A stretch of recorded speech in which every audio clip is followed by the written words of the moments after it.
তাহলে আজকে আমরা কি শিখবো? বিয়োগ শিখবো, তাই তো? ঠিক আছে। আচ্ছা, বিয়োগ আমরা কোথা থেকে করব? একক থেকে করব, ঠিক আছে?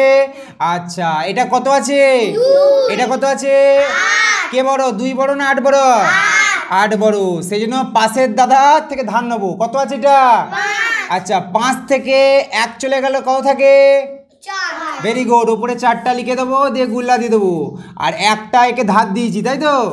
আচ্ছা, এই 2টাকে ভয় লাগছে, এনে 2টা কেটে দিয়ে তুলে দেবো। তাহলে কত হয়ে গেল সংখ্যাটা?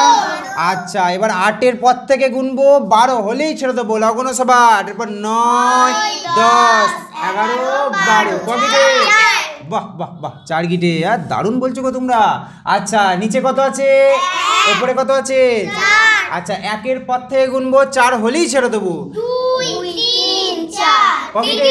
বাহ বাহ বাহ বাহ বাহ। তাহলে শিখে গেলে। তাহলে এরম করে করে আমরা সব